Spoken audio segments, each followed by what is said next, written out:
नमस्कार जय जगन्नाथ ओडिशा किचन को आपण मानक बहुत बहुत स्वागत। आज मुझे नहीं आसी आपण मानक पई भेंडी आउ बादाम रे तैयारी बहुत ही गोटे टेस्टी यूनिक आउ सिंपल रेसिपी पिला ठार बड़ समस्त निश्चिंत भाव में पसंद करेंगे। ताले चलतु कि प्रोसेस रे मु आज रही रेसिपी को बनाऊँगी। वीडियो को स्किप न करी संपूर्ण भाव में देखि नेबा। सेतिबे नहीं मुझे 250 ग्राम भेंडी को मु प्रथमे पानी रे परिष्कार भाव में धोई नेबी आ तापरे ताको गोटे सफा टावल ले पोछि नेबी जेमती कि भेंडी देहरे बिल्कुल भी पानी न रहे नले भेंडी देहरे जदि पानी रहउची भेंडीटा लालुआ रहि जिवो। तो ये भेंडी को पोछि सारा परे ताके मीडियम पीसेस रे कट कर नउची। आपण चाहिले जदि याठारु टिके छोटो पीस पसंद ताले छोटो पीस रे काटि परिबे नहले टिके बड़ बड़ पीसेस रे मध्य काटिकी नहीं पारिबे। आपण आपनको पसंद अनुसार काटिकी नहीं पारिबे। 250 ग्राम रो भेंडी पई नेछि मोटे बड़ साइज रो पियाज जाको मध्य मोंते टिके बड़ बड़ पीसेस रे काटि नउची जहाँ फल तरकारी रे खाइबा पई भल लागिबो गोटा गोटा रहिबो पाटरे लागिबो भल टेस्ट आसीबे। तो ये देखंतु भेंडी तो मु काटि नेइथिली पियाज मध्य काटि नेइछि आउ नेइछि मोटे मीडियम साइज रो आलू जहाँ मु चोपा छड़ेकी धोईकी छोटे छोटे पीसेस रे काटि नेइछि। आउ आजिर रेसिपी पई दरकार खास जिनस सेटा होछि बादाम। 250 ग्राम रो बादाम पई मु 10 रु 15 ग्राम बादाम नेइछि।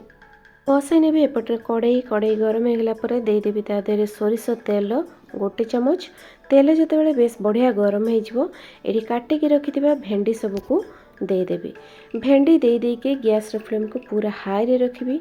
हाई फ्लेम रे ही भेंडी को भाजी नबा जहाँ फल कौन हम भेंडीर कलरटा पूरा सेमती ग्रीनी कलर होगी रहिबो। तो ये देखो भेंडी जो भाजवा ता देहरे बिल्कुल भी लुण किंबा हलदी किछि दबानी नले जदि लुण दे दूचे फास्ट रू भेंडी लालुआ धरिबो। घोड़नी लगे देकी आमे भेंडी को भाजी नबा बस बढ़िया भाव में। भेंडी ये देखो भल भाव में भाजी सारा परे आमे भेंडी को बाहर करनबा। भेंडी देखि पारते भजा हो जाइछि किंतु पूरा ग्रीनी कलर होकी अच्छी। छोटे छोटे टिप्स को निहाती फॉलो करिवे। तो ये देखो से सेम कड़ाई रे मु दे देबी आउ गोटे चमच सोरिष तेल जितेबाला गरम हो देदेवी आधा चमच गोटा जीरा दुईटा सुखिला लंका मध्य देदेवी। जीरा टिके फुटी गला परे काटिकी रखिथिबा पियाज को मध्य मुठी देदेवी। पियाज को ये आमको अधिका भाजबार नहीं जस्ट 10 रु 12 सेकेंड पर्यंत पियाज को आमको भाजी नबार अच्छी।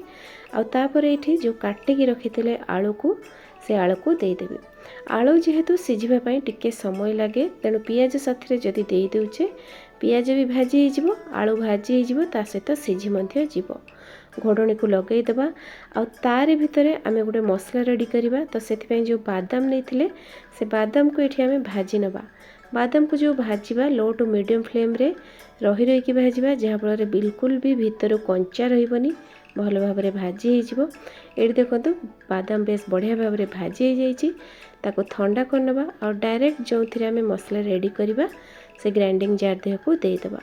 1 इंच अदा देदेबा 6-7 गुला रसुण दबा दुईटा सुखिला लंका दबा 1 चमच जीरा आधा चमच धनिया आउ जदि धला राशि थिबो ताले ताको देबे बहुत बढ़िया टेस्ट आसीबो। अल्प किछि धनिया पत्र देदेबा। बिल्कुल भी यही मसला देहरे पानी दबानी सेमिति सुखिला रे ही याको आमे ग्राइंड करवा। जेहेतु सुखिला रे ग्राइंड करवा तेणु मसलाटा टिके दरदरा होकर रहिबो चलिबो। तो एपटे देखंतु पियाज आलू भाजी हो गलानी ता सहित आलू मध्य देखंतु बेस बढ़िया भाव में सिझी मध्य जाइछि। तेणु एबे आमे जो मसला को रेडी करके रखिथिले से मसला को देदेबा। से मसला को दे देकी गैस फ्लेम को आमे पूरा स्लो रे रखिबा काइना बादाम देइचे मसला जली गले टेस्ट भलो आसीबनी। मसला दे सारिके बादाम देइचे धनिया पत्र देइचे बहुत बढ़िया बास्ना आसुची। आ मसला गुड़ाक जिते देखिए पूरा गोटा गोटा होगी हम रहा से जानवे जे मसला आपंकर पूरा परफेक्ट रेडी हो गला। ये जो आलू पियाज और मसला को आम भाजुचे बिल्कुल भी लुण दे नथिले तो टोटाल तरकारी स्वाद देखिए एकाथरे देदेबा लुण आधा चमच हलदी गुंड आधा चमच काश्मीरी लंका गुंड बढ़िया कलर पाई देदेबा। दे देकी 1 मिनिट पाखापाखि आम पूरा स्लो फ्लेम रे या कमती मिक्स करनबा। आज ये रेसिपी रे आलूटा ऑप्शनल अच्छी आपड़ चाहिए दे पारिबे नले खाली भेंडी रे मध्य बनै पारिबे। एबे देखंतु आमे जो भाजी की रखिथिले भेंडी ताको देदेबा आ मसला आलू पियाज सहित भल भाव टिके मिसई नेबा। आलू भी सिझी जाइए, भेंडी भी सिझी जाइए, बास 1 मिनिट पाखापाखि भाजी नेबा। आउ देदेबा फाळे लेंबूर रस। लेंबू रस देवा पूर्व गैस फ्लेम को आम पूरा बंद करदेबा। भजा आमर पूरा पूरी रेडी। सभा लास्ट रे लेंबू रस देवा फल कौन हम ना लेंबू रसर जो बास्नाटा भजा देहरे रहिबो। देखंतु बहुत ही सहज प्रोसेस रे आमर भेंडी आलूर भजा पूरा पूरी यूनिक स्टाइल रे बनिकी रेडी हैला।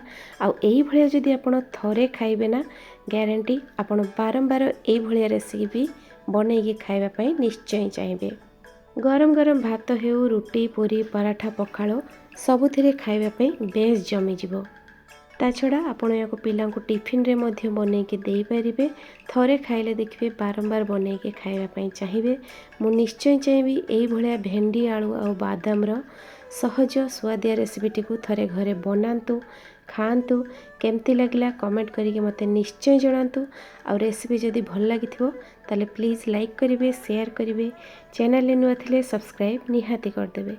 पुणी देखाबो आ गोटे नुआ वीडियो रे नुआ रेसिपी सहित। से पर्यंत रहूची नमस्कार। जय जगन्नाथ।